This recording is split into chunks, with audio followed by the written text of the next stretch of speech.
Praise the Lord to all of you. प्रभु यीशु मसीह के नाम में एक बार फिर से आप सभी का जेलियो विजन की ट्यूसडे फेलोशिप में आपका स्वागत करते हैं हम, और परमेश्वर का धन्यवाद करते हैं कि प्रभु ने बहुत अच्छी संगति से हमें एक बार फिर से जोड़ा है। विश्वास करते हैं कि प्रभु की उपस्थिति हमारे बीच में है, और आइए जब हम एक मन होकर के परमेश्वर की उपस्थिति में इकट्ठा हुए अपनी आराधना को शुरू करें। और समय होगा कि हम प्रार्थना में जाएंगे। मैं इस वक्त रिक्वेस्ट करूंगी इमानुएल पतरस अंकल से कि वो हमें ओपनिंग प्रेयर में लीड करेंगे। अंकल अपना माइक अनम्यूट कर लीजिए। Praise the Lord. Praise the Lord. Praise the Lord. Can you hear me? सुन सकते हैं मुझे? ओके, दुआ करें। अब्राहम इज़ाक को याकूब जिंदा खुदा हम तेरा एक बार फिर शुक्र करते सुंदर मौके के लिए परमेश्वर तूने हमें दिया। पिता धन्यवाद करते प्रभु यीशु मसीह एक वचन को परमेश्वर एक सुनने वालों को प्रभु यीशु मसीह पिता आशीष दे।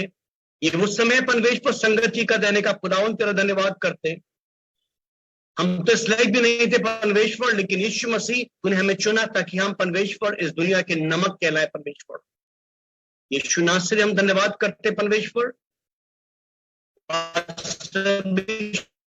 के लिए, उनकी वाइफ के लिए, उनकी पूरी टीम के लिए प्रभु जिसने मौका दिया इस बात के लिए कि परमेश्वर हम तेरे कदमों पे आ सके। जो परेशानी जो तकलीफ परमेश्वर यीशु नासरी हम तेरे कदमों पे रखते परमेश्वर, शैतान के हर कामों को परमेश्वर नाश करते यीशु के नाम से। प्रभु यीशु मसीह पिता हम धन्यवाद करते इस मौके के लिए, उन गाने बजाने के लिए, उन सुरों के लिए परमेश्वर, उन टेक्निकल डिफिकल्टीज के लिए प्रभु यीशु मसीह कि तेरा कलाम परमेश्वर पृथ्वी के ऊपर हर एक जन तक पहुंचे। प्रभु ऐसी कुव्वत दे, ऐसी सामर्थ्य हम लोगों का परमेश्वर, ताकि प्रभु यीशु मसीह तेरा वो कलाम लेकर हम हर एक के पास जाए। प्रभु जो बीमार है उनके लिए प्रार्थना करते परमेश्वर, जो किसी भी प्रकार से नाना प्रकार से बीमार है, संजय के समय तेरे पास तेरे कदमों पे आते थे और तू उनको छूते थे प्रभु यीशु मसीह और चंगे हो जाते थे परमेश्वर।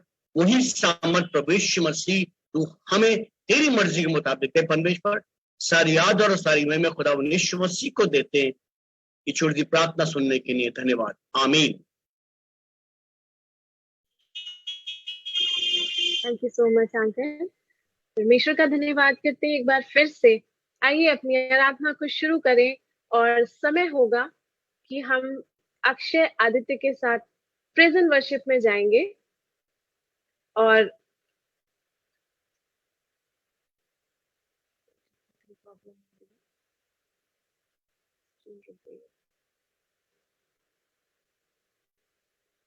किसी कारणवश वो लोग डिस्कनेक्ट हो गए हैं। आइए हम गवाहियों में चलेंगे। प्रेजेंट वर्शिप से पहले हम गवाहियों में चलेंगे, और जिस किसी के भी पास गवाही है वो अपने हैंड रेज कर सकते हैं। हम 3 गवाहियों को आज मौका देंगे। तो पहली गवाही हम सुनेंगे ब्रदर रंजीत टोपो, जिन्होंने हमें दिल्ली से ज्वाइन किया है। और उसके बाद हम बाकी की 2 गवाहियों में चलेंगे। बट जिसको भी गवाही देनी है आप हैंड रेज कर सकते हैं, हम आपको आज की शाम में मौका देंगे। आइए गवाहियों में चलें और परमेश्वर के बड़े और विशाल कामों को सुने और आशीषित हो, और अपने विश्वास को बढ़ाएं कि प्रभु जीवित है और वो मिराकल्स को करने वाला परमेश्वर है, आंसर्स को देने वाला परमेश्वर है।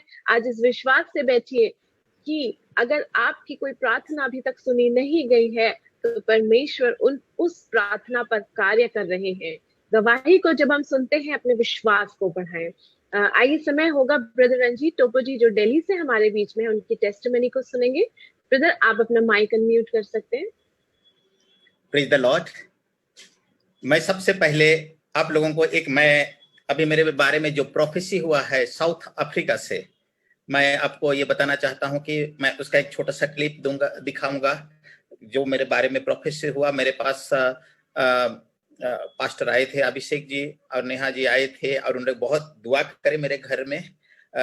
और उसके बाद फिर भी मैं विचलित था। तो मेरे को एक दिन मैं जैसा ये जूम में जा रहा था तो मेरे को एक साउथ अफ्रीका से मेरे को पास्टर अल्फ लुकाऊ हैं, उन्होंने मेरे को प्रोफेसी करके प्रभु का उस क्या मैं किस ये में गया हूँ और कैसा सारे कुछ बताए, तो मैं अभी आपको उसको पहले दिखाऊंगा, उसके बाद मैं बताऊंगा। 1 मिनट, मैं स्क्रीन में शेयर कर रहा हूँ।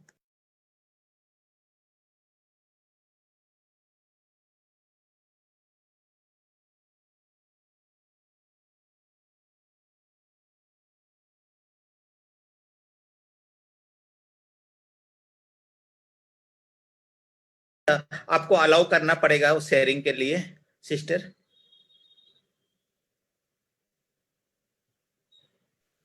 जी ब्रदर, हम अभी देखते हैं।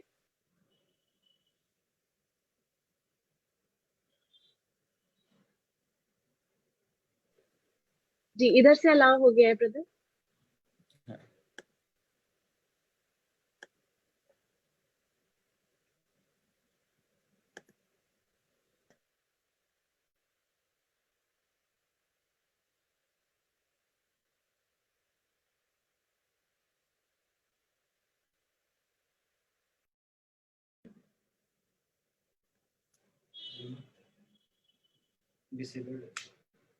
स्क्रीन शेयरिंग नहीं आ पा रहा है आपके वहां से।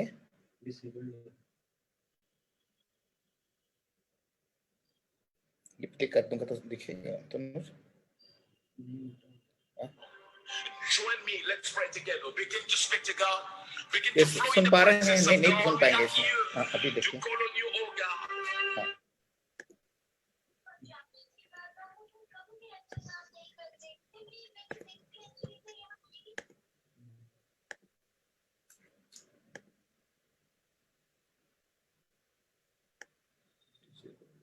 नहीं हो रहा है ना,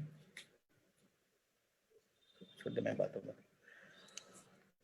कुछ कारण ब्रदर आपको होस्ट बना रहे हैं। ब्रदर हम आपको इधर से इस अपने साइड से होस्ट बना रहे हैं, उसके बाद आप कर सकते हैं। एक बार ट्राई करके देखिएगा और फिर आप उसके बाद हमें होस्ट बना दीजिएगा।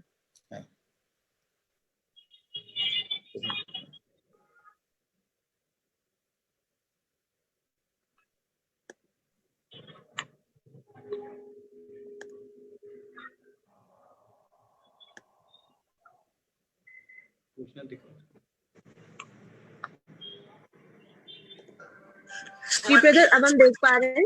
आप देख पा रहे हैं? Begin to flow in the presence of God. We are here to call on you, oh God. We are here, oh Lord, to call on you, Most High God. La sokoto bobo soto. Ramateke bebesia. Yababo soto. Remesa. Oh akaraba bobo. Yebe bebe siti. Messi bebe. Hear this. Even as we are just here praying, I see in the vision, I am seeing an airplane, and this is a very big plane. And I read, it's written Air India. Air India. This is what the Lord is showing me.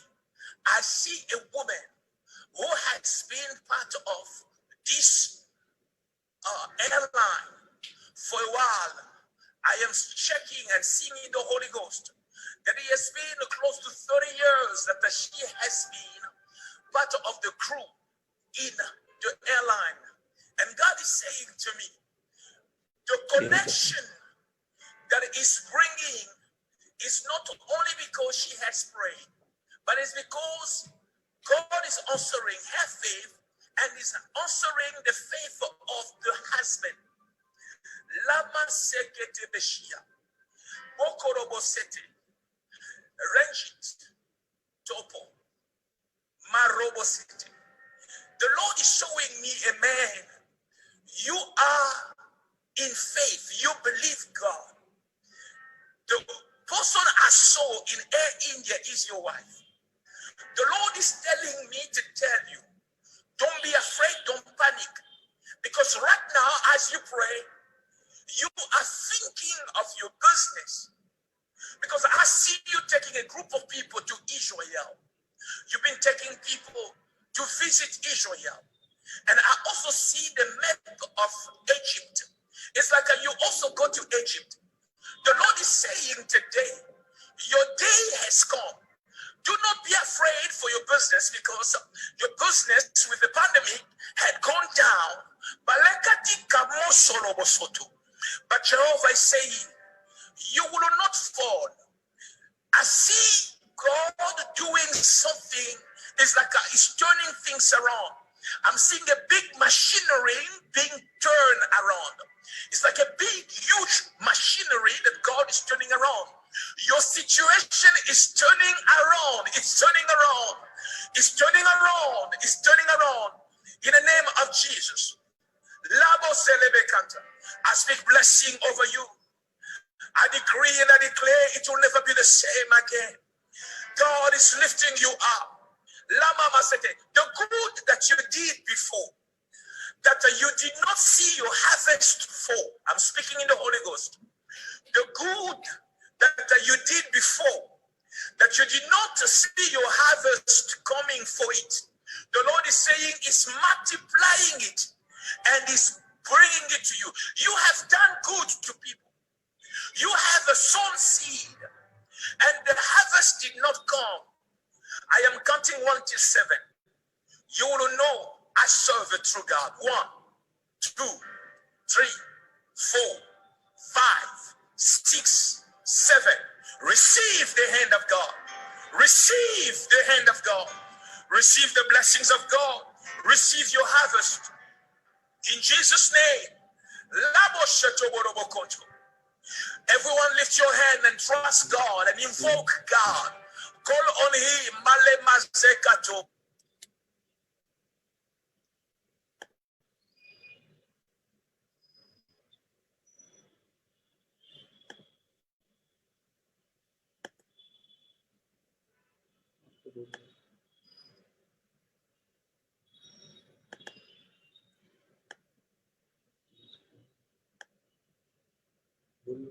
Hello, आवाज Yes, आ पा brother. रही है? जी, आवाज आ रही है। अब आप वापस से हमें होस्ट बना सकते हैं। हाँ,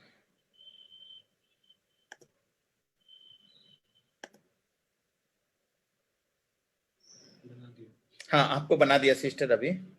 जी, थैंक यू ब्रदर। हाँ, तो अब आवाज आ रही है। अब हो गया, होस्ट बन गए आप अब। तो मैं अभी बोल लूं थोड़ा सा। स्क्रीन पे आपका लैपटॉप पिक्चर शो हो रहा है। हाँ, अब ठीक है। हाँ, तो ये मेरा एक मैं परमेश्वर का काम करता हूँ। मैं 19 साल पहले गवर्नमेंट नौकरी छोड़ा था। 19 साल पहले मैं जब था, मैं बहुत सारे कंट्री होके आया हूँ और मैं जब इजराइल का टूर करता था बिजनेस में, बहुत अच्छा था। मैं जॉर्डन, इजराइल, पैलेस्टाइन, इजिप्ट लेके जाता था लोगों को, बाकी काम करता था। लेकिन जब कोविड आया मैं टूट गया, क्योंकि मेरा बहुत सारे लॉस हो गया। बहुत सारे, मैं क्या करूंगा, कुछ नहीं। मैं पास्टर अभिषेक अरोरा को मैं बोल नहीं पाता था, लेकिन मेरा वाइफ उनसे हमेशा बात करके उनको बोलती थी कि मेरा हस्बैंड के लिए आप दुआ करिए। मैं कहाँ जाऊं, कुछ समझ में नहीं आ रहा था, किसको बताऊं, कुछ समझ में नहीं आ रहा था। जब पास्टर ने दिल्ली आए तो मैं सोचा कि कैसा मेरे घर आएंगे। मैं वाइफ को बोलने लगा कि ये परमेश्वर का दास आने से मेरा एक टर्निंग पॉइंट आ जाएगा। मैं उनको रिक्वेस्ट करा और पास्टर जी अग्री हो गए नेहा जी के साथ आने के लिए, मेरे घर में रहे और दोनों हस्बैंड एंड वाइफ मेरे लिए बहुत पीड़ा से मेरे लिए प्रार्थना करे, बहुत दर्द से। उन लोग मेरे अंदर जो तकलीफ है, जो दुख है, जो सफरिंग है, वो फील करे पास्टर अभिषेक अरोड़ा ने। वो लोग प्रेयर करे, वो लोग मेरे को बहुत आश्वासन दे, प्रभु आपके साथ रहेगा, आप बिल्कुल घबराइए नहीं। फिर भी मैं उसके बाद भी मैं बहुत डर गया था कि प्रभु क्या होगा, क्योंकि सारे सब कोई छोड़ चुके हैं, मेरा रिलेटिव्स लोग, मेरा फ्रेंड सर्कल लोग सब कोई छोड़ चुके हैं। और प्रभु मैं एक ओबेडिएंट था, मैं आपका कहने पर, आपके दास का कहने पर मैं नौकरी छोड़ा, एक सरकारी नौकरी जहाँ गई। मैं जर्मनी में पढ़ा हूँ, इतना सब कुछ पढ़ने के बाद आज बहुत बड़ा पोस्ट में होता, लेकिन मैं नौकरी को, गवर्नमेंट नौकरी को छोड़ के मैं आपका बात सुना हूँ। क्या हो गया, मेरा फैमिली टूट गया, मेरे को लग रहा था कि मैं एक अच्छे पापा हूं, ना तो एक हस्बैंड हूं, ना तो कुछ भी नहीं हूं। लेकिन अभिषेक अरोड़ा जी आए थे, पास्टर जी मेरे घर में दुआ करे। उसके बाद भी फिर मैं सोचा कि मेरे को कहीं से मेरे को क्लियर कट मैसेज क्यों नहीं मिल रहा है, प्रभु क्यों मेरे से प्रभु बात नहीं कर रहा है। तो मैं जनरली जूम मीटिंग में, ये साउथ अफ्रीका जोहान्सबर्ग से हैं, वहां से मैं जुड़ता हूं कई बार। तो 22 जुलाई को जब मैं जुड़ा तो आपके सामने जो स्क्रीन में शेयर करा पास्टर आल्फ लुगाई का प्रोफेसी, अब मेरे को प्रभु को अपने आप में शर्मिंदा लगा कि प्रभु मैं बहुत मेरे को दुख लग रहा था कि मैं प्रभु मैं आपको डाउट करा। और अब धीरे धीरे करके अभी मेरे को खबर आ रहा है कि जो पास्टर अभिषेक अरोड़ा भी मेरे को जो कंफर्म करे थे कि एक अच्छे दिन आने वाला है आपका, एक प्रभु आपके लिए नया रास्ता खोलने वाला है, प्रभु आपको आगे और लेके जाएगा, उसी का कंफर्मेशन देखिए मेरे को साउथ अफ्रीका से आ गया। मैं आप सबका धन्यवाद करता हूं, विशेष करके पास्टर अभिषेक अरोड़ा और सिस्टर नेहा जी का। इन लोग प्रभु का दास हैं, इन लोगों का मैं बहुत खुशनसीब मैं मानता हूं कि मैं जो प्रभु का दास अभिषेक अरोड़ा जो ऑल्टर के साथ हमेशा जुड़े हैं, हमेशा हम लोगों के लिए प्रार्थना करते हैं, उसका आंसर अभी मेरे को मिला और प्रभु ने मेरे को आश्वासन दिया। मैं धन्यवाद देना चाहता हूँ इसलिए। Thank you so much brother, और परमेश्वर का धन्यवाद करते हैं इस अद्भुत गवाही के लिए। सच में एक अद्भुत कंफर्मेशन है, और हम इसकी लाइव टेस्टिमनी देख सकते हैं। हम बता सकते हैं कि ब्रदर ने जो भी बातें बोली हैं वो बिल्कुल सच है। ब्रदर बहुत टूटे हुए थे, और हम जब प्रार्थना करके आए तो परमेश्वर ने हमें भी एक अश्योरेंस दिया था कि प्रभु सब कुछ बदलने जा रहा है, और प्रभु कितना महान है। आज हमने स्क्रीन पे देखा है, एक अलग कंट्री में बैठे हुए प्रभु के दास ने विद नेम, और जो सिस्टर हमारी एयर इंडिया में जॉब करती है उनकी डेजिग्नेशन और ब्रदर के नेम से जो अफर्मेशन दिया है, कंफर्मेशन दिया है, प्रभु ने उनके द्वारा भाई के जीवन से बात करी है। प्रभु महान है, और प्रभु कभी भी हमारी प्रार्थनाओं को अनसुना नहीं करते हैं। इस गवाही से सच में ब्रदर हमें बहुत आशीष मिली, और मैं विश्वास करती हूँ सुनने वालों को भी आशीष मिली होगी। अगर आज आप निराश हैं कि आपकी लंबे समय से प्रार्थनाएं नहीं सुनी जा रही है, विश्वास करिए एक भी प्रार्थना परमेश्वर दरकिनार नहीं करते हैं, वो उनको आंसर करते हैं। प्रभु का धन्यवाद करते हैं इस अद्भुत गवाही के लिए। और समय होगा यदि और कोई टेस्टिमनी को शेयर करना चाहता है तो वो अपना हैंड रेज कर सकते हैं। गवाही का हम एक मौका देना चाहते हैं। यदि कोई अभी गवाही देना चाहता है आप हैंड रेज कर सकते हैं। साथ ही ये पेड वर्जन नहीं है, हो सकता है 40 मिनट्स में डिस्कनेक्ट हो जाए, आप सेम लिंक से हमें वापस ज्वाइन कर सकते हैं परमेश्वर की आराधना में। आगे जुड़ने के लिए, आशीषों में बने रहने के लिए हमें सेम लिंक से आप वापस ज्वाइन कर सकते हैं। समय होगा गवाही के लिए, यदि कोई गवाही शेयर करना चाहता है।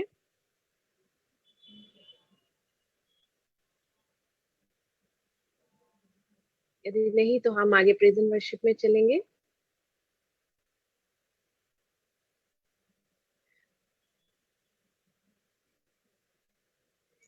ठीक है, आइए समय होगा कि हम आराधना में चलेंगे और अपने अद्भुत परमेश्वर के लिए, जो महान है, जो महान कार्यों को करता है और हमें कभी नहीं छोड़ता है, उसकी आराधना मन से करेंगे, सच्चाई से करेंगे। जब हमारे दो नन्हे फरिश्ते अक्षय और आदित्य हमें प्रेजेंट वर्शिप में लीड करने जा रहे हैं नीति दीदी के साथ, आइए अपने हृदयों को तैयार करें। वचन में जानने से पहले प्रभु के आत्मा से जो समान रीति से बह रहा है, अभी हमने उसकी लाइव टेस्टिमनी सुनी है कि कैसे परमेश्वर का आत्मा समान रीति से कार्य करता है। मैटर नहीं करता आप कहाँ बैठे हैं, कौन सी सिटी में है, कौन सी कंट्री में है, प्रभु जब कार्य करते हैं, होली स्पिरिट जब कार्य करते हैं, तो वो किसी डिस्टेंस, किसी सिटी, किसी फिजिकल डिस्टेंस के मोहताज नहीं है। आज रिसीव कीजिए, प्रभु आपके जीवन में अद्भुत कार्य को करने जा रहे हैं।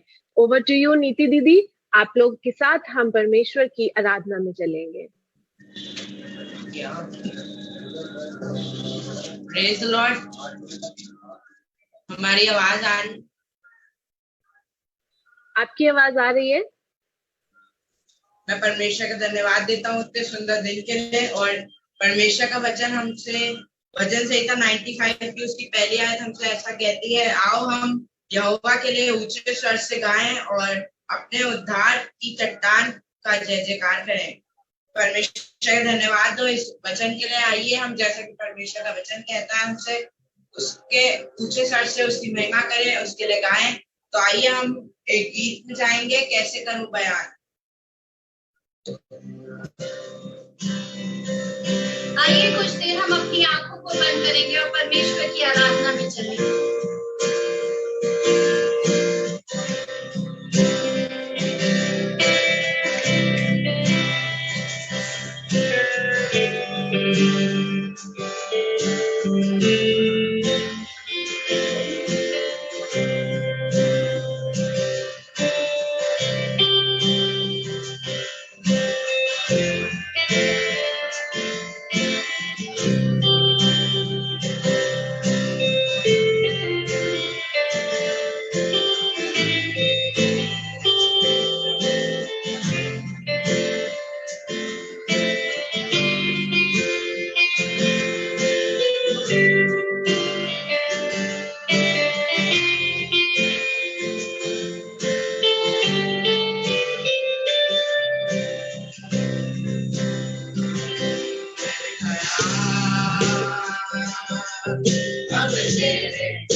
आपके बिना कुछ नहीं, हम अधूरे हैं प्रभु, बस हम यही चाहते हैं प्रभु कि जिंदगी की हर एक पल में तेरी उपस्थिति को महसूस करें, हमारी आंखों को काम कीजिए प्रभु, हमारे हाथों को काम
यही आरज़ू है हमारी कि हम पाले तुझे, छूले प्रभु तुझे, देखना चाहते हैं प्रभु, और कुछ आरज़ू नहीं है प्रभु, और कुछ नहीं चाहते।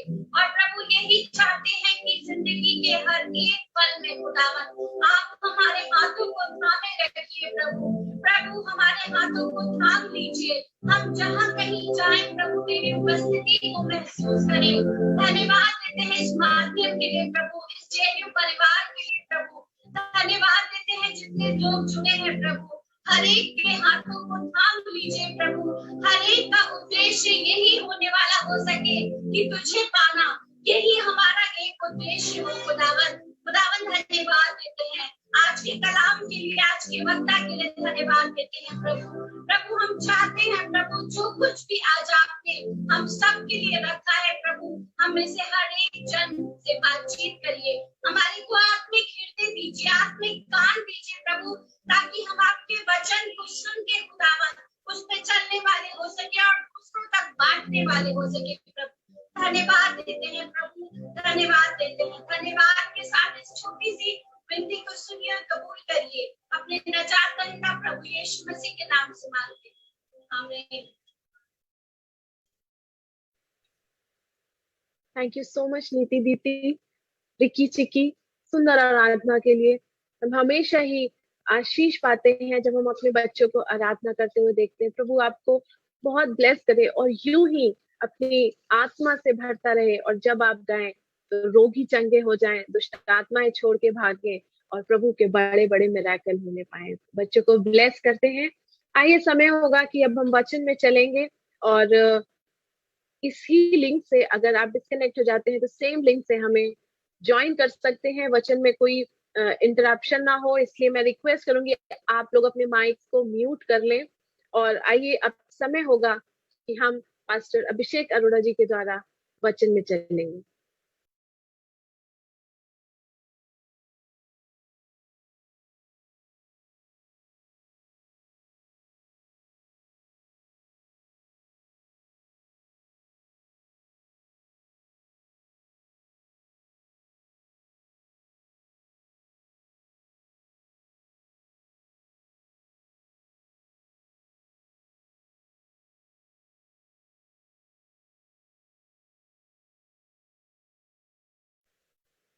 आप सभी को प्रभु यीशु मसीह के नाम में जय मसीह की। हम धन्यवाद देते हैं परमेश्वर का जिसने आज हमें ये मौका दिया कि हम मिलकर फिर से प्रभु यीशु मसीह के आगमन की चर्चा कर सकें। और हम धन्यवाद देते हैं अपने प्यारे बच्चों के लिए जिन्होंने इतने अच्छे से आराधना की, उनके मम्मी पापा के लिए जो हमेशा अपने बच्चों को परमेश्वर में बढ़ाते हैं, सिखाते हैं। और हमने ब्रदर रंजीत टोपो की गवाही को सुना और मेरा दिल बहुत ज्यादा आनंदित है उनके लिए, क्योंकि काफी समय से मैं और नेहा लगातार उनके लिए प्रार्थना कर रहे हैं। और जब से हम दिल्ली से होकर आए हैं, लगातार उनका परिवार हमारी प्रार्थनाओं में बना हुआ है और हम धन्यवाद देते हैं कि हम उनकी गवाहियों को सुन पा रहे हैं। हम धन्यवाद देते हैं समस्त जेएलयू परिवार के सदस्यों के लिए जो किसी भी शहर से या किसी भी देश से जुड़े हुए हैं। हम आपका स्वागत करते हैं और विश्वास करते हैं कि आज मैं और आप और परमेश्वर के वचन की नजदीकी में आ सकेंगे, सीख सकेंगे। हम परमेश्वर का धन्यवाद देते हैं। और बीते दिनों में परमेश्वर हमें पेज 3 मॉडल से लेकर और बहुत से ऐसे स्थानों पर लेकर गया जहां पर लोग ऊंचे स्थानों पर सेलिब्रिटी लाइफ को जी रहे थे, लेकिन वहां पर जाकर हमें पता चला कि वो सारी लाइन, वो सारी जिंदगी तब तक व्यर्थ है जब तक हमारे जीवन में प्रभु यीशु मसीह नहीं है। तो इसलिए आज हम यीशु मसीह को और नजदीकी से जानेंगे और हम उसमें बढ़ेंगे ताकि हमारा जीवन परमेश्वर की महिमा में बढ़ सके। आइए यीशु मसीह के आगमन के तीसरे पार्ट में हम लोग हैं और हम लोगों ने मत्ती 24 अध्याय को लगभग 31 आयत तक अध्ययन हमने कर लिया है और अब हम 32 वर्ष से 32वीं आयत से अध्ययन करने जा रहे हैं। आगे हम उसमें बढ़ने जा रहे हैं जिसमें हमने संकट और कलेश, महासंकट का आरंभ, पुत्र का पुनर्आगमन, इन सारी ही चर्चाओं को किया, जिसमें हम लोगों ने अच्छे से जाना कि कैसे चिन्ह होंगे, क्या क्या निशानियां होंगी, यीशु मसीह जब आएगा उससे पहले क्या क्या होगा, जो यीशु मसीह आप अपने चेलों को गुप्त में एकांत में बता कर गया। और उसमें कुछ और छोटे छोटे उदाहरणों को मसीह यीशु ने दृष्टांतों के द्वारा बताया ताकि मैं और आप क्लियर समझ सकें कि मसीह का आगमन किस रीति से होगा। बहुत से ऐसे चिन्ह हैं जो हमारी आंखों के सामने हो रहे हैं, बहुत से ऐसे चिन्ह हैं जो हमारी आंखों के सामने होने से पहले ही, जब हम पैदा नहीं हुए थे उससे पहले हो चुके हैं, और बहुत से ऐसे चिन्ह हैं जो अभी हम देखेंगे अपने जीवन में, और बहुत से ऐसे चिन्ह होंगे जो शायद हम लोग अपनी आंखों से ना देख पाए। प्रभु का आगमन का नियत समय जो भी हो, हम लेकिन ये विश्वास करते हैं कि जिस दिन भी वो आए हम उसके आगमन की तैयारी में बने रहें। आज हम लोग पढ़ने जा रहे हैं 32 वर्ष से मैथ्यू 24, जिसमें अंजीर के पेड़ का उदाहरण है। ये बहुत ही सिंपल है, बड़े आसान से समझने का है। अंजीर की पेड़ से ये दृष्टांत सीखो, जब उसकी डाली कोमल हो जाती और पत्ते निकलने लगते हैं तो तुम जान लेते हो कि ग्रीष्म काल निकट है। प्रभु ने एक उदाहरण दिया कि जब अंजीर के पेड़ में से कोमल पत्ते निकलने लग जाते तो हम समझ जाते हैं कि गर्मी का मौसम आने वाला है, क्योंकि पत्ते निकल रहे हैं। ये इस बात का एक साइन है। जैसे हम इंडिया में रहते हैं, जैसे ही आम के पेड़ में बौर शुरू हो जाता है तो हम समझ जाते हैं कि अब आम का सीजन जो आ गया है, इसलिए अब धीरे धीरे धीरे धीरे धीरे हम गर्मी की तरफ बढ़ने जा रहे हैं।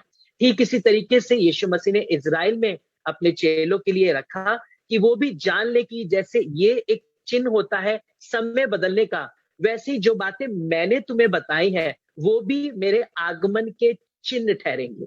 और आगे लिखा हुआ है इसी रीति से, जब तुम इन सब बातों को देखो तो जान लो कि वह निकट है, वरन द्वार ही पर है। मैं तुमसे सच सच कहता हूं, जब तक ये सब बातें पूरी ना हो ले तब तक इस पीढ़ी का अंत नहीं होगा। आकाश पृथ्वी टल जाएंगे परंतु मेरी बातें, मेरा वचन कभी ना टलेगा। ध्यान से सुनिएगा इन बातों को। परमेश्वर ने बहुत साफ और बहुत सिंपल तरीके से समझा दिया कि वो द्वार पर ही है। ये क्यों लिखा है कि द्वार पर ही है? यीशु मसीह द्वार पर ही क्यों खड़ा है? वो इसलिए क्योंकि हमने बार बार एक बात सुनी है कि पुत्र को भी नहीं पता कि उसका आगमन कब होगा। मेरी बात को समझ रहे हैं? कई बार बहुत से लोग आपसे ये कहते होंगे कि हम जैसे ही आपको कॉल करें आप तुरंत आ जाना। तो हम क्या करते हैं? हम अलर्ट रहते हैं, हम फोन को अपने पास रखते हैं और हम कपड़े पहन कर रखते हैं कि जैसे ही कॉल आए हम फटाक से पहुंच जाएं। तो हम इसमें एक तैयारी को प्रदर्शित करते हैं। यीशु मसीह भी देखिए, जितने हम तैयार नहीं है उसके आगमन के लिए, उससे ज्यादा वो तैयार है आने के लिए। ध्यान से समझिएगा, वो द्वार पर, गेट पर इसलिए नहीं खड़ा हुआ है कि वो मुझे और आपको बताना चाहता है कि मैं आना चाहता हूं। वो इसलिए खड़ा हुआ है कि पिता कभी भी उससे कह सकता है तुम्हें जाना है तो उसे तुरंत आना पड़ेगा। तो वो तो अपनी प्रिपरेशन में पूरी तरीके से रेडी है कि किस समय पिता की इच्छा हो वो मुझे भेजेगा, मैं तुरंत चला जाऊंगा। क्या हम अपने गेट पर या अपने जीवन में इस तरीके से रेडी है जैसे यीशु मसीह तैयार है? द्वार पर ही खड़ा हुआ है, किसी भी वक्त पिता उससे बोल दे, वो तुरंत बादलों पर आ जाएगा अपने दूतों के संग और न्याय को करने के लिए और बादलों पर उठाने के लिए। क्या हम उतनी तैयारी के संग हैं कि जैसे ही वो आए हम उसके संग जा सके? तो द्वार पर ही है, इसका मतलब ये है कि यीशु मसीह 24/7 रेडी है। जब पिता की आज्ञा निकले वो तुरंत आ जाएगा, वो एक पल भी नहीं लगाएगा अपनी तैयारी करने में।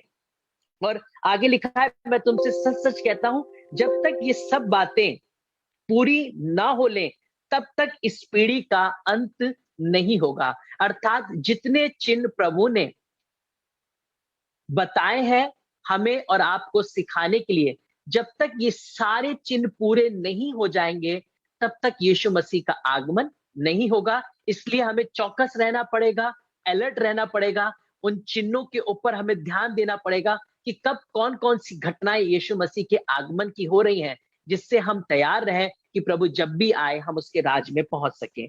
आगे हम लोग पढ़ेंगे 36 वर्ष से, इसकी हेडिंग है जागते रहो। जागते रहो का मतलब क्या है? कि हम सोए ना। कई लोग सोच रहे होंगे कि अब तो हम हमेशा रात भर जगते रहेंगे, पर जागते रहो का मतलब यह है कि हमेशा अलर्ट रहना, हमेशा चौकस रहना, हमेशा तैयारी के संग रहना। जागते रहने का मतलब यह है कि हम आंख बंद करके शरीर में भले सो जाएं, पर आत्मा में हम जागते रहें, तैयार रहें और निरंतर इस भूख में, इस प्यास में दौड़ते रहें कि प्रभु जिस घड़ी भी आए मैं उसके संग जाने के लिए तैयार हूं। इसलिए जागते रहो का असली मतलब भी यही है कि मैं और आप 24/7 जैसे यीशु मसीह रेडी है आने के लिए, वैसे मैं और आप रेडी रहें प्रभु के संग जाने के लिए। आगे लिखा हुआ है, उस दिन और उस घड़ी के विषय में कोई नहीं जानता, ध्यान से सुनिए, ना स्वर्ग के दूत और ना पुत्र, परंतु केवल पिता।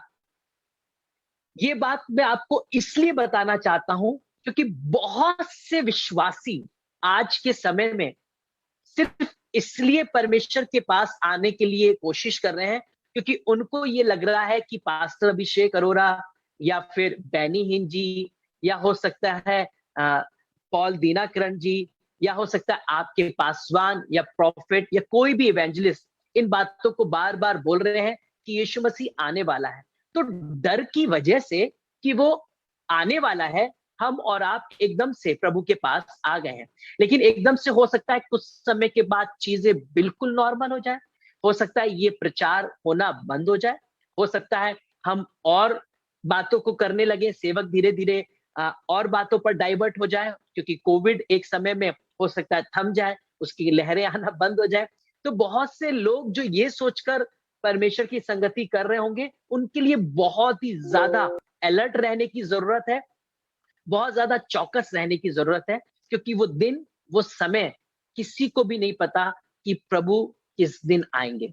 तो इसलिए मुझे और आपको वो दिन, वो समय जानने से ज्यादा अच्छा है कि मैं और आप उसके वचन में इस तरीके से चौकस होकर जीवन बिताएं कि वो कभी भी किसी भी समय आए मैं प्रभु के संग जा सकूं।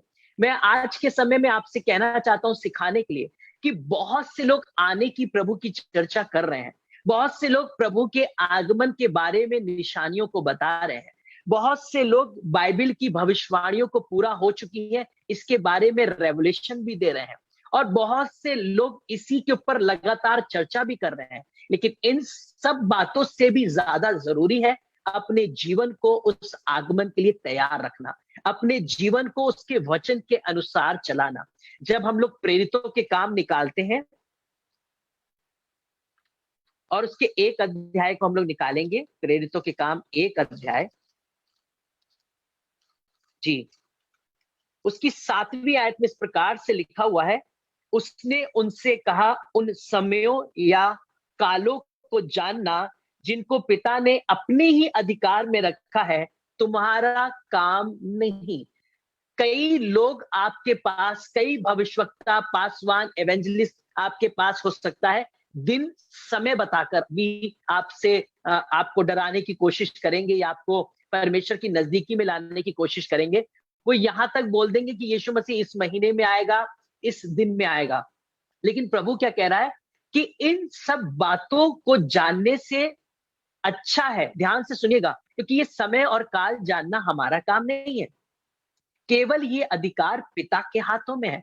और जिस दिन वो चाहेगा, पुत्र तो द्वार पर खड़ा हुआ है आगमन के लिए, तैयारी के लिए, जैसे ही पिता बोलेगा वो आ जाएगा।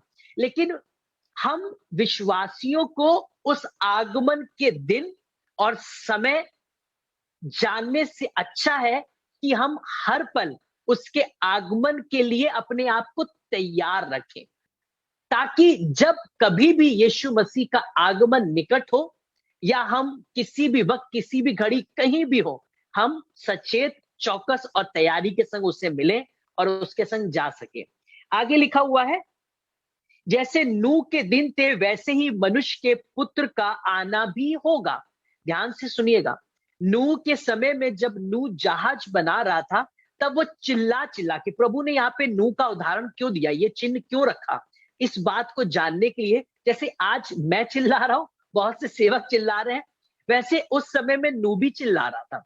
वो भी लोगों से कह रहा था, पश्चाताप कर लो, पश्चाताप कर लो, क्योंकि परमेश्वर इस पृथ्वी को नाश करने जा रहा है। लेकिन लोग नहीं माने, लोग अपने कामों में व्यस्त रहे, वो वैसे ही जीवन जीते रहे, वही नशा करते रहे, वही गालियां देते रहे, वही डिस्को में, वही सारी लाइफ के झूठ में, फरेब में, गालियों में जीवन को बिताते रहे और वो अलर्ट नहीं हुए। और आप ध्यान से सुनिएगा कि नूह चिल्लाता रहा, चिल्लाता रहा, चिल्लाता रहा, लेकिन आगे क्या लिखा हुआ है, क्योंकि जैसे जल प्रलय से पहले के दिनों में, जिस दिन की नूह जहाज पर ना चढ़ा, उस दिन तक लोग खाते पीते थे और उनमें विवाह होते थे, और वे जब तक जल प्रलय आकर उन सबको बहा न ले गया, तब तक उनको कुछ भी मालूम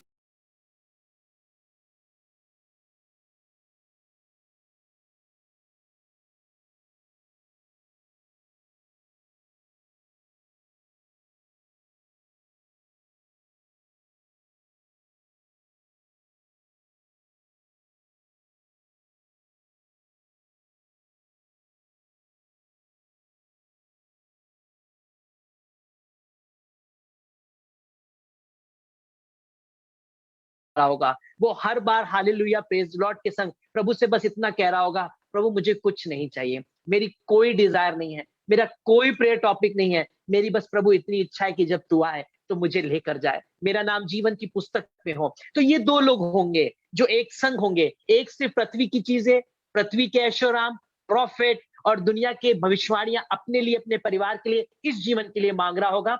ये भी संगति में होगा, ये भी चर्च क्वायर में होगा, ये भी वर्शिप लीडर होगा, ये भी प्रीच करता होगा, ये भी कन्वेंशन क्रूसेड में जाता होगा। और दूसरा व्यक्ति जिसके पास ना गाड़ी होगा, ना बंगला होगा, ना उसके पास बहुत शायद स्टेटस ना हो, बहुत बड़ी पर्सनैलिटी ना हो, सेलिब्रिटी ना हो, लोग उसे ना जानते हो, बहुत साधारण होगा, और वो उसकी बहुत बड़ी बड़ी प्रार्थनाएं भी नहीं होंगी, बस वो आंसू के संग पश्चाताप करके बार बार एक ही बात कह रहा होगा, प्रभु जब तेरा आगमन हो मुझे ले जाना, प्रभु जीवन की पुस्तक में मेरा नाम रखना, प्रभु मुझे अपने राज के लिए तैयार करना। और मैं आपको बताना चाहता हूं, इन दोनों में दोनों ही चर्च जाने वाले होंगे, पर एक ही उठा लिया जाएगा, दूसरा इस संसार के वैभव में ही दौड़ता रहेगा और यही पड़ा का पड़ा रह जाएगा। तो परमेश्वर इस बात को पहले भी कह चुका है कि उसके राज और धर्म की खोज करो, वो चीजें जो तुम चाहते हो वो तुम्हें मिल जाएंगी। तो क्यों ना हम प्रभु से प्रभु का राज मांगे, क्यों ना अपनी प्रार्थनाओं को अपने बच्चों को सिखाएं कि उसकी जीवन की पुस्तक के लिए तैयार हो मेरे बेटे, उसके राज की खोज करो। होशे की पुस्तक में लिखा हुआ है, मेरे ज्ञान के ना होने के कारण मेरी प्रजा नाश हो रही है। तो क्यों ना ज्ञान जो आत्मिक है वो ये है कि हम प्रभु के राज के लिए, उसकी खोज के लिए, उसके आगमन के लिए, उसके उद्धार के लिए अपने आप को तैयार करें। तब ये सारी चीजें जिसके लिए आप प्रार्थना कर रहे होंगे, गिड़गिड़ा रहे होंगे, रो रहे होंगे, उसके लिए आप नहीं भी मांग रहे होंगे, परमेश्वर अपने आप आपके जीवन में दे देगा।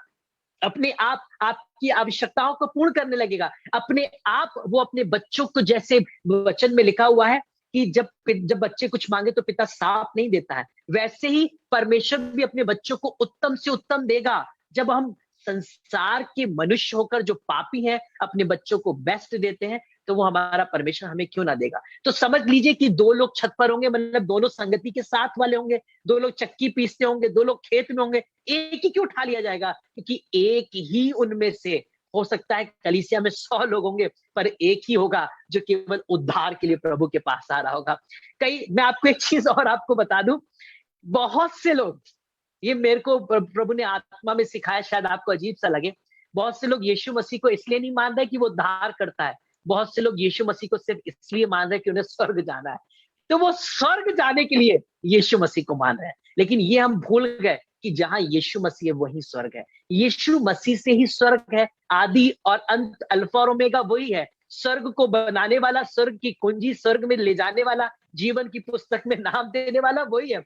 तो बहुत लोग लालची हैं, सिर्फ लालच है उनका कि मुझे स्वर्ग मिल जाए, तो thank you Jesus, hallelujah Jesus, blood of Jesus. पता चले कोई और के द्वारा स्वर्ग मिल रहा है तो यीशु मसीह सॉरी, अब मैं नेक्स्ट के पास जा रही हूँ, मैं नेक्स्ट के पास जा रहा हूँ। तो यीशु मसीह के लिए लालच से ना आए, पर यही जानिए कि उसी के द्वारा ही स्वर्ग है, उसी में ही स्वर्ग है, उसी से आदि और अंत, अल्फा और ओमेगा है, वही जीवन है, वही जल है, वही जीवन की रोटी है, उसी में उद्धार है, मुझे उसी में जीवन देना है। तो मैं आपको बताना चाहता हूं, स्वर्ग के राज्य में, जीवन की पुस्तक में आपका नाम खुद लिखा होगा, क्योंकि जब आप यीशु के संग होंगे तब आप अपने आप स्वर्ग में होंगे, क्योंकि जहां पिता है वही पुत्र उसके दाहिने हाथ पे बैठा है। और इसलिए उत्पत्ति की प्रकाशित वाक्य 3 में लिखा हुआ 21 आयत में, जैसे मैं पिता के सिंहासन पर उसकी गोद में बैठ गया, वैसे तुम भी मेरे संग बैठोगे। जब वो पिता की गोद में है तो हम भी उसकी गोद में होंगे, अर्थात जैसे पुत्र परमेश्वर की गोद में बैठा है, हम पुत्र की गोद में बैठेंगे, तो हम अपने आप पिता की गोद में चले जाएंगे। आप पिता से जुड़ जाएंगे। इसलिए अपने फोकस को सिर्फ सेंटर बना लीजिए, सारा एम, सारा गोल जीसस बना लीजिए।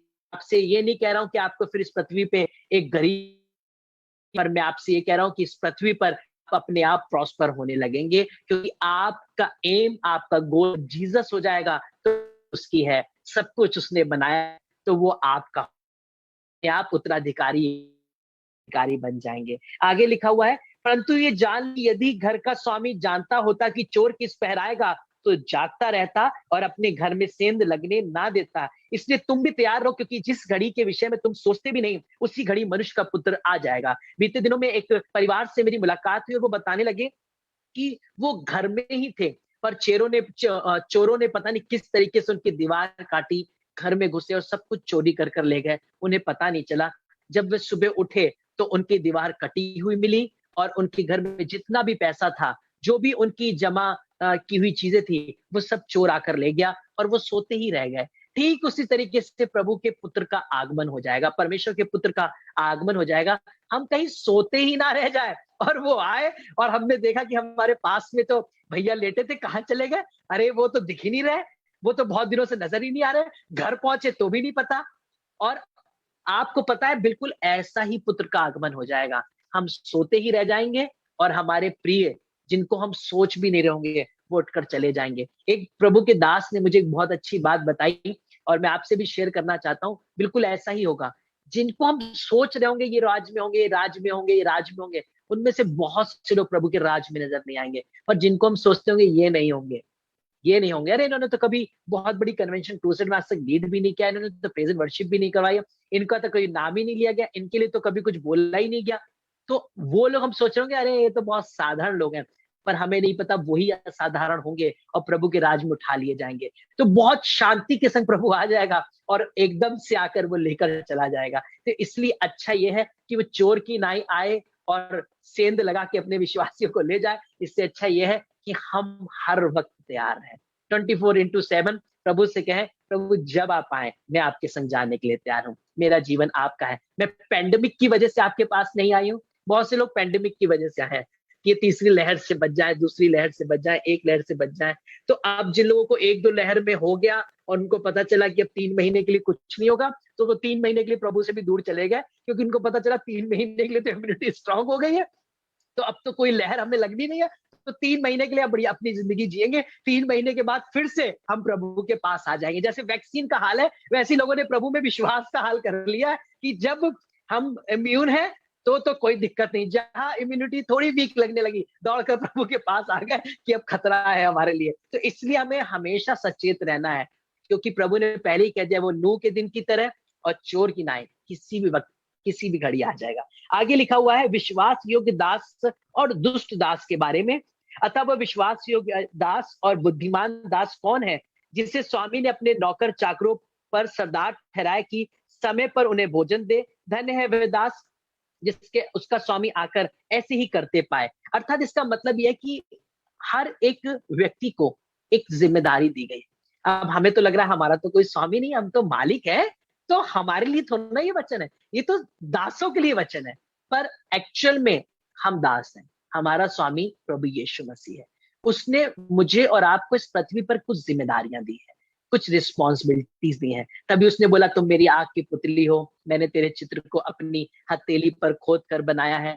जवान सिंगों को घटी हो सकती है, वो भूखे भी रह सकते हैं, परंतु मेरे खोजियों को किसी भली वस्तु की घटी नहीं होगी। मैंने तुझे पूंछ नहीं सर बनाया। वो सारी बातें हमारे लिए इसलिए नहीं कह रहा है कि उसे मुझसे और आपसे कुछ चाहिए नहीं, वो इसलिए कह रहा है ताकि मैं और आप एक ऑनेस्ट सर्वेंट की तरह, एक ऑनेस्ट बेटे और बेटी की तरह हम वो कार्य करते रहे जिसके लिए उसने मुझे और आपको भेजा है। तो लिखा है कि स्वामी को वो भाता है कि जब वो लौटे तो उसका सेवक उसको वो कार्य करता हुआ मिले। इसलिए प्रभु जब आएगा तो उन्हीं को ले जाएगा जो उसके कार्यों को जिम्मेदारी के संग करते हुए मिलेंगे। अर्थात किसी को हो सकता है सेवा करने का वरदान हो, वो लोगों की सेवा करते हो, गरीबों की सहायता करते हो, बुजुर्गों की सहायता करते हो, अनाथ बच्चों की सहायता करते हो, ओल्ड एज होम चलाते हो और किसी भूखे को खाना खिलाते हो, किसी के तन पर कपड़े नहीं उन्हें कपड़े पहनाते हो, तो आप वो सेवा करते रहिए। किसी को वचन प्रचार करने का वरदान है तो वो प्रभु के वचनों को रोज मनन करते सीखते रहे और लोगों को सिखाते रहे। किसी को टीचिंग का वरदान है तो वो समय समय पर जाके लीडर्स तैयार करे, पास्टर्स तैयार करे, इवेंजलिस्ट तैयार करे और चर्च बिलीवर्स को लीडर्स की कैटेगरी पर लेकर आए कि वो सिर्फ केवल विश्वासी ही ना रहे। देखिए एक बात मैं आपको बिल्कुल सत्य बताना चाहूंगा जो आजकल के समय में हो रही है। बहुत सी मिनिस्ट्रीज, बहुत से सेवक, मैं किसी के खिलाफ नहीं हूँ, वो सिर्फ केवल स्वयं प्रोफेट ही बने हुए हैं, स्वयं लीडर ही बने हुए हैं, स्वयं ही इवेंजलिस्ट बने हुए हैं, स्वयं ही पास्टर बने हुए हैं, पर वो अपने लोगों को उत्साहित नहीं कर रहे हैं कि वो भी आगे बढ़े। और वो उनको सिर्फ एक ही स्टेज पर रख रहे हैं कि वो सिर्फ केवल चर्च में आने वाले, हालेलुया, प्रेज द लॉर्ड, धन्यवाद देकर थैंक यू जीसस कर चले जाने वाले बने रहे। पर इससे कुछ नहीं होने वाला। अब आपको उनको लीडर्स बनाना पड़ेगा कि वो अब जाके परिपक्व बने और नए लोगों को तैयार करें, उन्हें प्रभु के पास लेकर आए। तो कई मिनिस्ट्रीज सिर्फ केवल फेस वाली बन गई है, केवल उसमें एक नेम है, उसका फेम है और केवल वो ही जिंदगी भर केवल सामने जो है लोगों को अपने ही द्वारा ही सब कुछ दिखाएगा कि मेरे से ऐसा होता है, मेरे से ऐसा होता है, मैंने ऐसा कर दिया, मैंने वैसा कर दिया, मैंने ये कर दिया, मैंने वो कर दिया। नहीं, अब समय है लीडर्स तैयार करने का। ये अंत के समय में हम सेवकों को चाहिए कि अपनी जिम्मेदारी को उठाएं और हम अपनी कलीसिया को तैयार करें एज ए लीडर कि वो अब निकले और चाहे वो अपने जॉब फील्ड में हो, अपने बिजनेस फील्ड में हो, एजुकेशन फील्ड में हो, वो जहां हो बिल्कुल वहीं से लोगों को तैयार करके प्रभु के पास लाने वाले बने।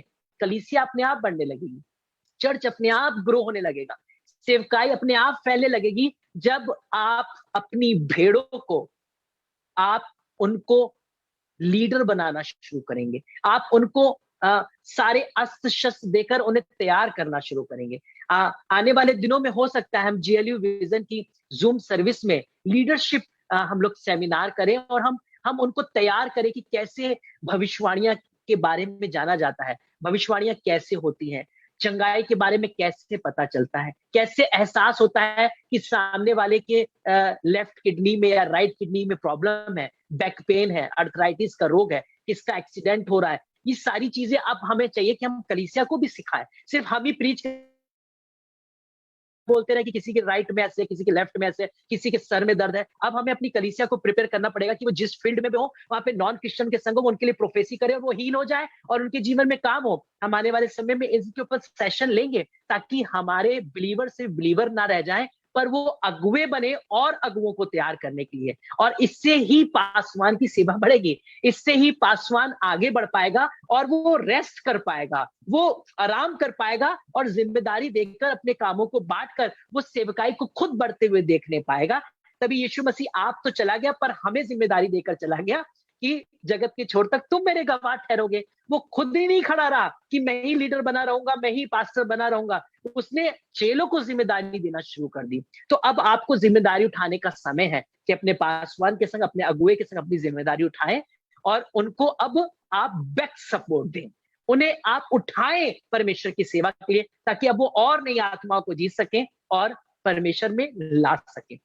तो यहाँ पर लिखा है कि जब स्वामी आएगा तो वो अपने सेवक को जब कार्य करते हुए देखेगा तो वो प्रसन्न होगा। वैसे यीशु मसीह चाहता है कि हमारे पास जो जो वरदान है, दान देने का वरदान है, तो हम लोगों की मदद करें, हम उन्हें दान दें, एक्यूपाइड करें अपने सेवकों को, उनकी आवश्यकताओं को पूर्ण करें। अगर हमारे पास वरदान है कि हम हीलिंग के लिए प्रभु ने इस्तेमाल किया है तो हम लोगों के घरों तक जाएं, उनके लिए हाथ रखकर प्रार्थना करें। जैसे मुझे मेरा वरदान पता है, मेरा वरदान है लोगों के हृदय में परमेश्वर के प्रेम को डालना, जो मैं जानता हूं कि मेरे अंदर प्रभु ने ये दिया है कि मैं लोगों के अंदर प्रभु के प्रेम को डाल सकूं।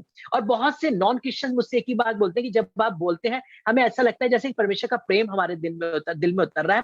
हम यीशु मसीह को तो नहीं जानते हैं पर आपके द्वारा हम इस बात का एहसास कर पा रहे हैं कि सच में प्रभु यीशु मसीह ही हमसे प्रेम करते हैं, हमारे लिए मारा गया है। तो अपने अपने वरदानों को चेक करिए और उन्हें और तराशिए, छाटिए। और आप ये मत सोचिए कि वरदान सिर्फ यही है कि प्रोफेसी करना मुझे आता हो, हीलिंग करना मुझे आता हो, मिरेकल सामर्थ्य के काम करने आते हो। जब आप वरदानों में जाएंगे तो बाइबल में लिखा है हर तरीके के वरदान है और जिसको जो वरदान मिला है वो उसमें लगा रहे। तो आप अपने वरदान को चेक करिए और उसको यूज करिए। जब स्वामी आए तो वो देखिए कि आप उन कामों में लगे। तो इसके आगे बहुत सी ऐसी बातें मैं आपको नहीं पढ़ाना चाहूंगा क्योंकि सारी बातें यही हैं कि वो पियक्कड़ों की तरह नशा करने लगा और अपने कार्यों से भटक गया, इसलिए जब मालिक आएगा तो उसे ताड़ना देगा। साफ सी बात है, जब हम अपनी जिम्मेदारियों से हटेंगे, जब हम वो काम करते हुए नहीं पाए जाएंगे तो यीशु मसीह का जिस दिन आगमन होगा वो हमें ताड़ना देगा, मजबूर हो जाएगा और हमें और परमेश्वर के राज में प्रवेश नहीं मिलेगा। आगे हम लोग जल्दी से पढ़ेंगे 10 कुंवारियों के बारे में, ये लास्ट दृष्टांत है, इसके बारे में शेयर करेंगे, फिर हम आगे नेक्स्ट सेशन में जाएंगे अगले ट्यूसडे को। स्वर्ग का राज उन 10 कुंवारियों के समान होगा जो अपनी मशाले लेकर दूल्हे से भेंट करने को निकली। 25वें अध्याय में हम आ गए हैं, 24 चैप्टर हमारा कंप्लीट हो गया है। और इसमें ये दुल्हन कौन है? बहुत सिंपल, हम हमेशा से सुनते आए हैं, ये दुल्हन है परमेश्वर की कलीसिया, जो मैं और आप हैं। इसलिए प्रकाशित वाक्य में भी लिखा हुआ है कि दूल्हा जब आएगा तो अपनी दुल्हन को लेकर जाएगा। तो इसलिए कलीसिया जो है वो दुल्हन है और यीशु मसीह को प्रतीक दिया गया है एक दूल्हे का। यहाँ पर ये एक एग्जाम्पल के तौर पे बताया गया है। और मशाले लेकर दूल्हे से भेंट करने को निकली। ये मशाले क्या है? ये मशाले है हमारा जीवन। हम इस जीवन को परमेश्वर के पास लेकर जाते हैं, है ना। आज बहुत से लोग, जब हम चर्च खुलते हैं तो हम सब लोग इन मशालों को लेकर प्रभु के पास पहुंच जाते हैं। और आगे क्या लिखा हुआ है? उनमें 5 मूर्ख और 5 समझदार थी। मूर्ख ने अपनी मशाले तो ली परंतु अपने साथ तेल नहीं लिया। इसका मतलब क्या है कि बहुत से लोग अपने आप को भवन तो लेकर जा रहे हैं, देखिए हर जगह अवेलेबल भी हो रहे हैं, लेकिन जो मूर्ख हैं उन्होंने तेल नहीं लिया और जो समझदार है उन्होंने तेल लिया। ये तेल क्या है? ये तेल है परमेश्वर का पवित्र आत्मा। अगर हम बिना पवित्र आत्मा के जीवन जी रहे हैं तो हम बिना तेल के मशाल लेके घूम रहे हैं, जो बुझेगी और फिर कभी नहीं चलेगी। मैं तो कहूँगा बुझी हुई मशाल है वो, क्योंकि जिनमें पवित्र आत्मा नहीं है। पवित्र आत्मा का मतलब अर्थात परमेश्वर के वचन के पालन का जीवन। पवित्र आत्मा का मतलब परमेश्वर की अगुवाई को सुनने का जीवन। पवित्र आत्मा का मतलब है प्रभु यीशु मसीह के स्वरूप को जानने का जीवन। पवित्र आत्मा का मतलब है परमेश्वर के प्रेम और वरदानों से और फलों से भरा हुआ जीवन। पवित्र आत्मा का मतलब है हमेशा परमेश्वर पे निर्भरता। पवित्र आत्मा का मतलब है हमेशा उसकी अगुवाई के अनुसार जीवन जीना।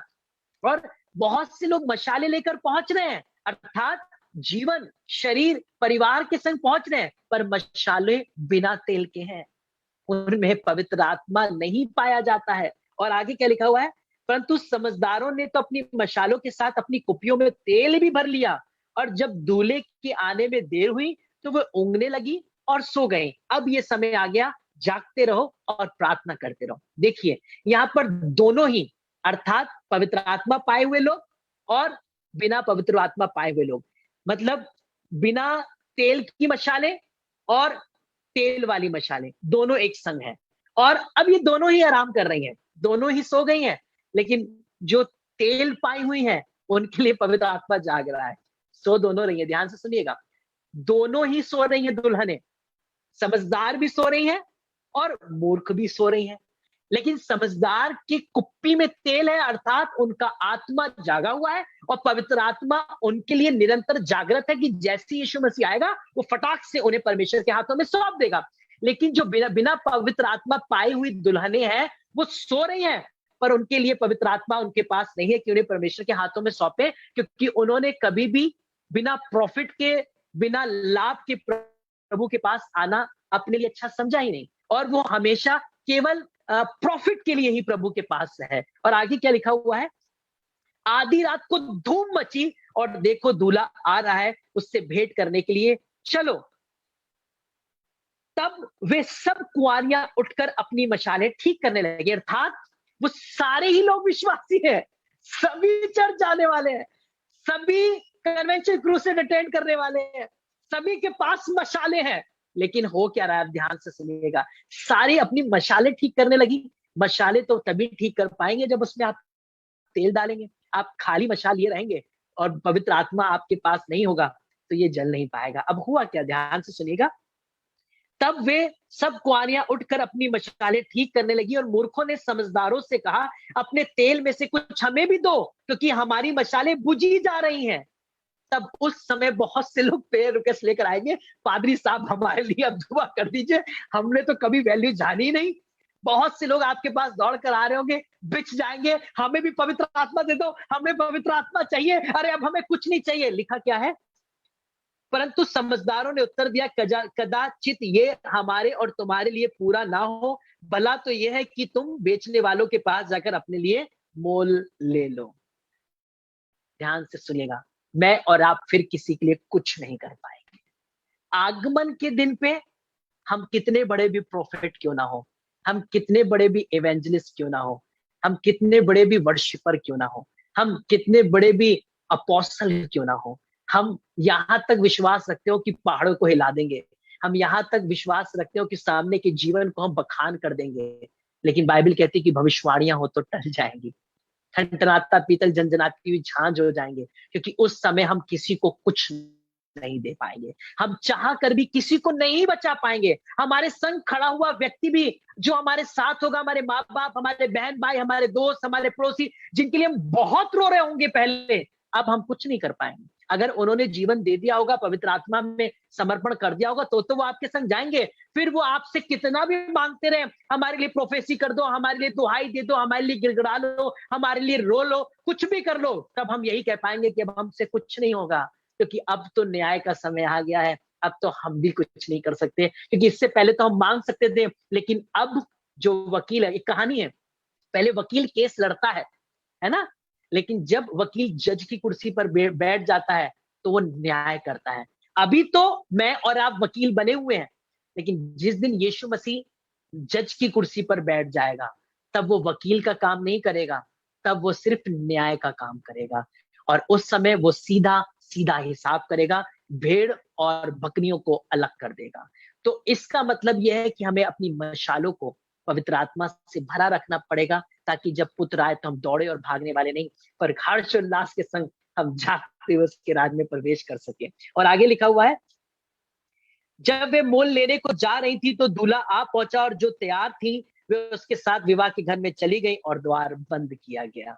इसका मतलब उस समय हम इधर भी भाग लें, ये वाले प्रोफेट, वो वाले इवेंजलिस्ट, ये वाले पास्टर, हम कहीं भी prayer centre, prayer call, Benny हिंजी, रेनार्ड बॉन्ग के ministry, Billy Graham ministry, Paul Dhinakaran ministry, DGS Dhinakaran ministry, GLU vision, Emmanuel church, दुनिया के किसी भी कोने में हम फोन लगा लें, उस समय हमारे सारे फोन कॉल उस समय रिजेक्ट कर दिए जाएंगे, क्योंकि वो सब आप भाग रहे होंगे प्रभु के राज में जाने के लिए। तब वो सब आप रो रहे होंगे, प्रभु मुझे अपने राज्य में ले लीजिए। तब कोई भी आपके लिए रोने वाला नहीं होगा, सब अपनी अपनी जान बचा रहे होंगे। तो इसलिए जब वो खरीदने के लिए निकली, आज बहुत से लोग जानते कैसे खरीद रहे हैं। फिर से मैं इस बात को कह रहा हूं, मुझे बड़ा बुरा लग रहा है। आज चंगाई बेची जा रही है, आज भविष्यवाणियां बेची जा रही है। आप इतना दान दे दीजिए तो आपको ये मिल जाएगा, आप ये वाले मेंबर बन जाइए तो आपको ये हो जाएगा, आप इस प्लानिंग में जुड़ जाइए तो आपके संग ये हो जाएगा। और लोग सोच रहे हैं कि हम ऐसे करके खरीद लेंगे अपनी भविष्यवाणियों को, अपनी हीलिंग को, फिर भले जीवन हम चाहे कैसे भी जीते रहें, उससे कोई मतलब नहीं। पास्टर है तो वो प्रार्थना करेंगे, रोएंगे, हमारे लिए गिड़गिड़ाएंगे, आंसू बहाएंगे। कई लोग मुझसे ऐसे बोलते हैं, पास्टर जी देखिए आपको बहुत प्रार्थना करनी है, आपको पास्टर जी घुटना पर आना पड़ेगा, पास्टर जी आपको हमारे लिए फास्टिंग रखनी पड़ेगी। मैंने कहा मैं तो सब कर लूंगा, लेकिन आप क्या करेंगे? जब तक आप नहीं करेंगे तो मेरी सारी फास्टिंग, मेरी सारा स्ट्रगल करने से कुछ नहीं होगा। आपको भी परमेश्वर के सेवकों के संग घुटनों पर आना पड़ेगा, आपको भी उनके संग आंसू बहाने पड़ेंगे, आपको भी प्रभु के सामने मांगना पड़ेगा, अपने जीवन में बदलाव लाना पड़ेगा। और 110% मैं आपसे कह रहा हूं, जब तक दूल्हा द्वार पर खड़ा है, हमारे पास मौका, हम उसके संग जा सकते हैं, हम उसके संग भाग सकते हैं। अभी हमारे पास तेल नहीं है मशाल में, आज ही मौका है, तेल भर ले, पवित्र आत्मा के लिए जीवन जिए। आज ही कहे मुझे पवित्र आत्मा चाहिए। मैं चैलेंज के संग आपसे कह रहा हूं, आप बचाए जाएंगे। वो जो दुनिया की सबसे खुकार पापी है, जिन्होंने जीवन में कोई अच्छा काम नहीं है, उनके लिए भी गुड न्यूज है, वो परमेश्वर के राज में पहुंच जाएंगे। क्योंकि लिखा है कि वैश्याओं को तो प्रभु कह रहा है, जिनका ज्यादा माफ किया वो ज्यादा धन्यवाद देंगे। जो ज्यादा पापी हैं उनको पहले ही ज्यादा मौका मिलेगा कि वो क्षमा पाकर परमेश्वर के पास आ सके। तो इसलिए आज अभी जब तक हम बोल रहे हैं, जब तक यीशु मसीह द्वार पर खड़ा हुआ है, तब तक गुड न्यूज है, मशालें हम भर सकते हैं और अपनी मशालों को जला सकते हैं, तैयार कर सकते हैं। खुशी के संग हम भी उनके संग, जो जिंदगी भर बड़ी अच्छी आराधना के जीवन को जी रहे होंगे, प्रभु के पास जा रहे होंगे, हम भी उनकी लाइन के संग आगे खड़े होंगे। अरे कोई बात नहीं, बहुत गलतियां की, बहुत गुनाह किया, बहुत पाप किए, लेकिन मैंने आज अपना जीवन अपने पापा को दे दिया है, आज से मैंने सरेंडर कर दिया है, आज से मैं भी अपनी मशाल पवित्र आत्मा के संग भरकर जलाऊंगा। और प्रभु आपको फिर उस समय आगे पीछे कहीं नहीं रखेगा, बिल्कुल साथ में खड़ा कर देगा। फिर वो चाहे बेनी हिंजी हो, बिली ग्राम जी हो, रेनार्ड बॉन्ग के हो, डीजीएस दिनाकरन जी हो, संग में खड़ा करेगा। अरे अब ये भी मेरे राज्य में प्रवेश करेगा। तो हम उन कुंवारियों की तरह रहे जो अब अपनी मशालों को पवित्र आत्मा से भरने के लिए तैयार है। और जैसे ही आप भरकर रखेंगे, पुत्र आएगा और अपनी दुल्हन को साथ में लेकर जाएगा। गुड न्यूज है। और आगे लिखा है, इसके बाद में दूसरी कुंवारियां भी आकर कहने लगी, हे स्वामी, हमारे लिए द्वार खोल दे। ये तब है जब यीशु मसीह का आगमन हो जाएगा। और जो तैयार थी वो तो चली गई है, लेकिन अब हम द्वार पे खड़े रहेंगे और चिल्लाते रहेंगे, प्रभु हमें भी आने दे। लिखा है, उसने उत्तर दिया, मैं तुमसे सच सच कहता हूं, मैं तुम्हें नहीं जानता, इसलिए जागते रहो, क्योंकि तुम ना उस दिन को जानते हो ना उस घड़ी को। बार बार प्रभु ने एक ही बात बोली, जागते रहो, तुम उस घड़ी उस दिन को नहीं जानते, जागते रहो, तुम उस घड़ी उस दिन को नहीं जानते। तो हम आज लोगों को ये प्रीच करें, ये गॉस्पेल शेयर करें कि हम भले ना जानते हो, पर यीशु मसीह जानता है, द्वार पर खड़ा हुआ है। इसलिए मैं ऐसी तैयारी में रहूं कि जिस दिन मेरे प्रभु का आगमन हो, मैं उसके वचन पर चलता हुआ मिलूं। अपने उन जिम्मेदारियों को जो मुझे मिली है, जो मेरा वरदान है, मैं उसमें कार्य करता हुआ मिलूं। एक मैं लास्ट बात आपको बताकर बस खत्म करना चाहूंगा।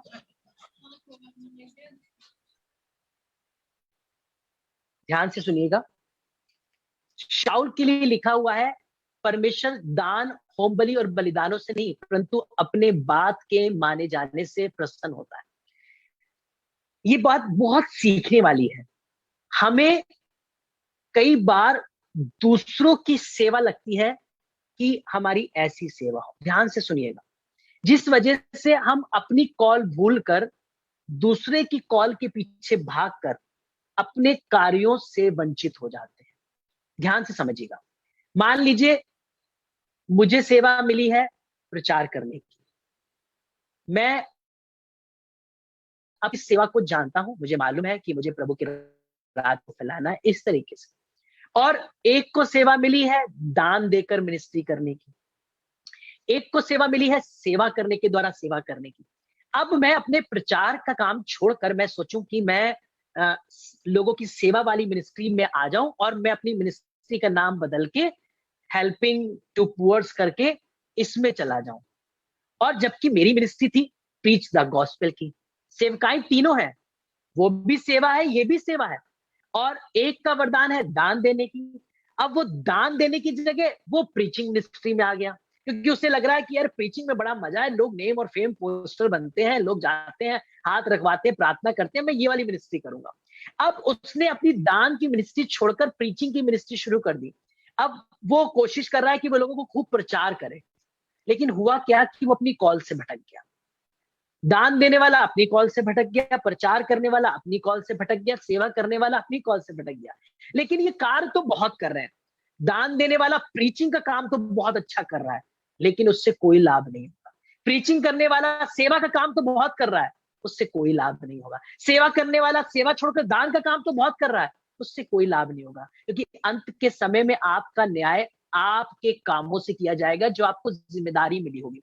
लिखा हुआ है कि परमेश्वर अपने बात के माने जाने से प्रसन्न होता है। अर्थात शाऊल ने काम तो बहुत अच्छा किया था, उसने अच्छे अच्छे भेड़ बकरियां बचा ली थी, उसने इसलिए बचा ली ये कह के कि परमेश्वर मैं यह आपके लिए अर्पित करूंगा, दान चढ़ाऊंगा, होम बलि चढ़ाऊंगा। जबकि उसने कोई गलत काम नहीं सोचा था, वो सोच रहा था कि मैं अच्छे हंसफुस लोगों को बचा लूंगा, इनसे सेवा करवाऊंगा और बढ़िया से बढ़िया भेड़ बकरियों को मैं परमेश्वर के लिए दान चढ़ाऊंगा, इससे मैं परमेश्वर को प्रसन्न भी कर लूंगा। लेकिन परमेश्वर शाऊल से नाराज हुआ, उसने कहा परमेश्वर होम बलि दान से नहीं परंतु अपने बात के माने जाने से प्रसन्न होता है। अर्थात उसने जो आपको सेवा दी है आप उसमें ऐसे तत्पर रहें, उसमें ऐसे लगे रहें, अंतिम श्वास तक ऐसे लगे रहें। किसी का फोन अनम्यूट हो गया, प्लीज म्यूट कर लें। तो हम अपने कार्यों से कभी ना भटकें। अगर आप प्रेरितों के काम में पढ़ेंगे तो उसमें लिखा है कि चेलों को लोगों ने आकर सलाह मशवरा दिया कि तुम ऐसे ऐसे काम करो, विधवाएं हैं उनकी सेवा करो, जो गरीब है उनकी मदद करो। तो चेलों ने क्या कहा? चेलों ने कहा कि हम जिस कार्य में हम उसी में लगे रहेंगे। पर उन्होंने एक कमेटी बनाई कि जो ऐसे कामों के लिए, अर्थात उन्होंने कमेटी बनाई जो ऐसे कामों के लिए, अर्थात विधवाओं की मदद करना, भूखों को खिलाना, उन्होंने कहा हम इसके लिए एक समूह बनाएंगे जो इन कार्यों में लगे रहेंगे, उनकी सहायता करेंगे, पर हम तो परमेश्वर के प्रचार करने में ही लगे रहेंगे। अर्थात उनको पता था कि वो go and preach the gospel की सेवा है, तो वो इसी सेवा में ही लगे रहेंगे, वो प्रचार को फैलाते ही रहेंगे। अगर वो उस समय रुक गए होते तो शायद आज मुझ तक और आज तक आप तक गॉस्पेल नहीं पहुंचता। तो मैं आपको ये बताना चाहता हूँ कि आपको लग रहा हो कि आपकी सेवा तो बहुत सिंपल है, लोगों की सेवा करना। अरे हम दान देते हैं, गुप्त में देते हैं, किसी को पता भी नहीं चलता हमने लिफाफे में क्या रखा है, और मेरा तो नाम किसी को पता नहीं चल रहा है, लेकिन स्वर्ग की पुस्तक में सब कुछ लिखा जा रहा है। आपके सारे कामों का हिसाब वहां पर है, और आप बिल्कुल निश्चिंत रहिए, आपको वहां पर वही फल मिलेगा जो बैनी जी को मिलेगा, जो रिनार्ड बोंको को मिलेगा, वो बिली ग्राहम जी को मिलेगा। इनको भी उसी लाइन में खड़ा होकर खड़ा किया जाएगा जिस लाइन में आप खड़े होंगे। समान रीति से आप भी वैसे ही एंटर करेंगे, भले दुनिया में आपको कोई जाने ना पहचाने। हो सकता है आप चप्पल उठाने का काम करते हो, आप लोगों को पानी पिलाने का काम करते हो। एक भाई का मुझे बीते दिन पता चला, सेंट पॉल चर्च में हम गए तो एक भाई ने हमें बताया कि हमारे चर्च से बुक्स गायब हो जाती हैं और उसके बाद वो बाइंडिंग होके जो फटी पुरानी होती हैं और आके वो अपने आप टेबल पर आ जाती हैं। एक भाई का काम है, वो फटी पुराने चर्च की बुक्स को उठाता है, उसको बाइंडिंग करवा के अच्छे से करके चर्च में रख जाता है। एक का मुझे पता चला, वो सुबह चर्च की दीवार पलंग कर आते हैं और वो पूरे चर्च में जितनी घास बड़ी होती है, जितने पेड़ होते हैं उनकी कटिंग करते हैं, घास को काटते हैं और सुबह लोगों के उठने से पहले चले जाते हैं और चर्च को बिल्कुल सुंदर बना देते हैं। कोई नहीं जानता वो कौन बाइंडिंग करता है, कोई नहीं जानता कि कौन उस काट के पेड़ों को सही करके सख्त करके झाड़ू लगा के चला जाता है। लेकिन मैं आपको बताना चाहता हूँ, वो अपनी सेवा को ईमानदारी से कर रहा है। उसे कोई जाने ना जाने, पर वो परमेश्वर के राज में सामने खड़ा होगा और वो दूल्हे के संग दुल्हन बनकर चला जाएगा। तो कई ऐसे सेवक होंगे, सेवा होंगी जिनको कोई भी नहीं जानता होगा, लेकिन उनके नाम से कोई बैनर नहीं होगा, उनको कहीं पे अप्रिसिएशन नहीं किया जाता होगा, अप्रिशिएट नहीं किया जाता होगा, लेकिन वो सब प्रभु के राज में सबसे आगे खड़े होंगे। इसलिए आपका जो भी कार्य है ईमानदारी से उसमें लगे रहिए, क्योंकि जिस दिन दूल्हा आएगा, जिस दिन स्वामी आएगा, वो आपको आपके काम करते हुए देखना चाहता है। और जब आप कर रहे होंगे उसके राज्य में प्रवेश करेंगे। हो सकता है मैं आपका ज्यादा समय आज ले लिया है, लेकिन हम विश्वास करते हैं कि इन बातों में हमने जरूर सीखा होगा और हम प्रभु के राज्य में तैयार किए जाएंगे। आइए अपनी आंखों को बंद करें। Thank you Jesus, thank you Holy Spirit, worship you Lord, worship you Jesus, thank you Lord, thank you Jesus. प्रभु हम आपका स्वागत करते हैं, वेलकम यू होली स्पिरिट। मैं चाहूंगा रिक्की चिक्की से एक वर्शिप सॉन्ग में हमें ले चले। Thank you Jesus.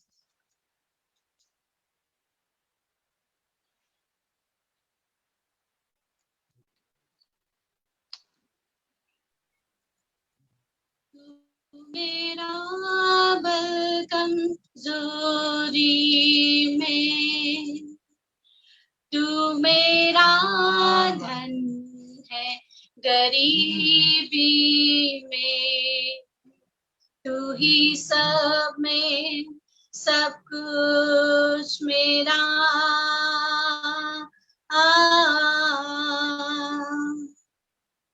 यीशु निर्दोष मेरा योग्य स्तुति के।